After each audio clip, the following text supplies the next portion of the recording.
Assalamualaikum warahmatullahi wabarakatuh. Alhamdulillahirabbil alamin. Assalatu wassalamu ala asyrafil anbiya'i wal mursalin sayyidina wa maulana Muhammadin wa ala alihi wa sahbihi ajmain, amma ba'du. A'udzu billahi minasy syaithanir rajim. Bismillahirrahmanirrahim. Ya ayyuhalladzina amanu taqullaha wal tanzur nafsum ma qaddamat lighad wattaqullaha innallaha khabirum bima ta'malun. Yang artinya, wahai orang-orang yang beriman, bertakwalah kepada Allah dan hendaklah setiap orang memperhatikan apa yang telah diperbuatnya untuk hari esok atau di akhirat.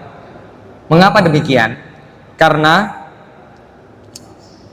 tentunya jika kita bertakwa kepada Allah, maka sesungguhnya kita akan mendapatkan balasan yang terbaik.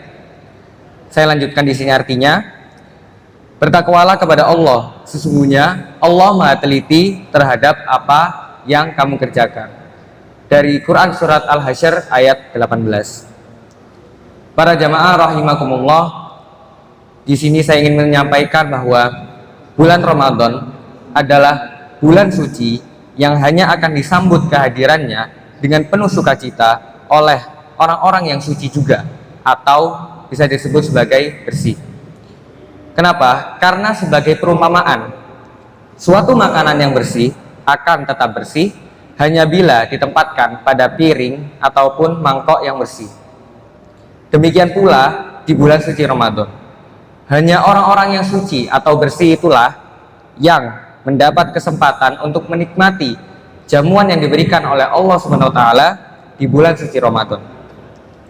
Bila kita ataupun hati kita masih kotor, tentu tidak akan termasuk menjadi bagian dari orang-orang yang akan mendapatkan jamuan istimewa di bulan yang bertabur keistimewaan tersebut, yaitu di bulan Ramadan. Ibaratkan mangkok tadi, tentu saja bila masih kotor, mangkok tersebut haruslah dibersihkan terlebih dahulu, sehingga layak untuk menjadi tempat menyimpan makanan yang bersih. Para jamaah sekalian, perlu kita ketahui bahwasanya di bulan Ramadan banyak sekali fenomena sosial yang mungkin terjadi di sekitar kita, atau bahkan bisa jadi terjadi pada diri kita sendiri. Di antaranya, yang pertama adalah kebiasaan untuk berkata kasar dan menyebarkan gosip, dan itu tetap berlangsung walaupun di bulan Ramadan. Yang kedua, mengambil bagian makanan yang lebih banyak daripada yang dibutuhkan saat berpuasa sebagai bentuk dari keinginan, bukan bentuk dari kebutuhan. Yang ketiga, menunda atau meninggalkan kewajiban dengan alasan lemas, pusing, ataupun karena berpuasa, sehingga akhirnya dia menjadikan alasan berpuasa itu untuk dia tidak melakukan kewajiban.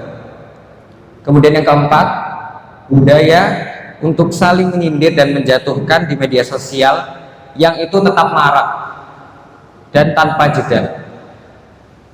Karena sering saya lihat juga banyak sekali berita sekarang itu, walaupun di bulan Ramadan yang tentunya banyak sekali keberkahan di dalamnya, tetapi justru dimanfaatkan sebagai momen yang pas untuk mengumpulkan banyak sekali berita-berita yang di situ menimbulkan fitnah dan lain sebagainya, dan akhirnya itu membuat banyak budaya yang buruk, diantaranya menyindir, ghibah, fitnah, dan lain sebagainya.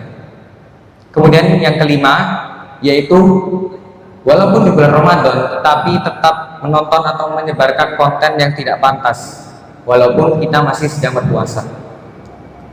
Para jamaah rahimakumullah, meskipun kelima fenomena tadi memang terlihat sepele, tetapi tetaplah kita jangan mengotori hati dengan segala bentuk keburukan sekecil apapun itu. Karena seperti yang saya bilang tadi, hanya hati yang bersih yang dapat menerima kebenaran. Itu bisa disebut sebagai qalbun salim. Sedangkan apabila kita mendapati hati kita yang kotor, maka tentunya akan lebih mudah mentolerir kemaksiatan. Oleh karenanya, sering-seringlah kita membersihkan hati, karena hati yang baru saja dikotori itu pasti kotorannya masih tipis dan mudah untuk dibersihkan. Sementara jika kotoran atau dosa yang kita lakukan itu sudah banyak, tentunya akan semakin tebal, maka akan semakin sulit juga untuk dibersihkan. Kita membutuhkan energi yang lebih banyak. Bila diibaratkan, dosa itu adalah setitik nuktoh, atau dalam bahasa Arab nuktoh itu artinya titik. Titik di sini dosa diibaratkan sebagai titik hitam.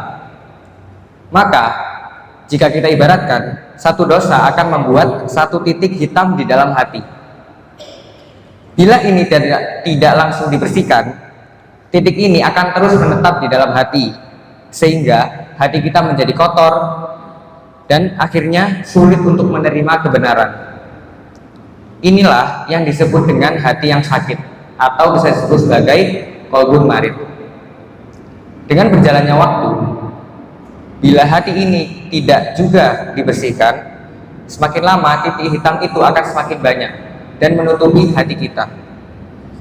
Dan hati yang sudah hitam karena banyaknya dosa tidak akan dapat menerima kebenaran, dan itu bisa disebut sebagai hati yang mati.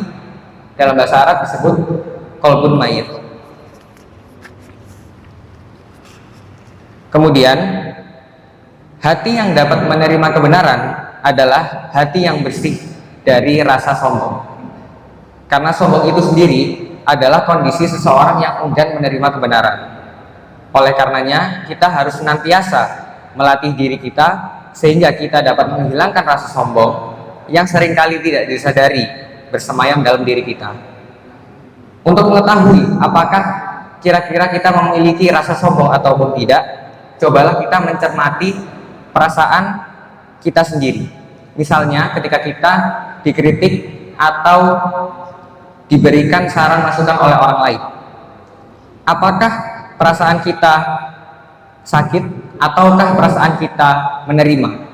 Karena jika perasaan kita sakit, artinya boleh jadi masih ada perasaan sombong dalam diri kita.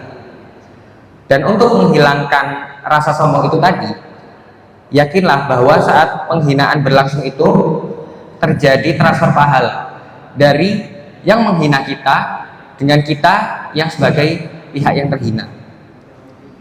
Dan bahkan jika pahala si penghina itu tadi sudah tidak ada, maka justru dosa kita akan ditransfer kepada si penghina itu tadi. Maka dengan demikian, insya Allah lambat laun kita akan dijauhkan dari sifat sombong, yaitu sifat yang diwariskan oleh iblis kepada manusia. Para jamaah, marilah kita berusaha untuk terus menjaga menghilangkan kesombongan dan penyakit hati dari hati kita, karena sesungguhnya sombong itu tadi dapat menutup kebenaran.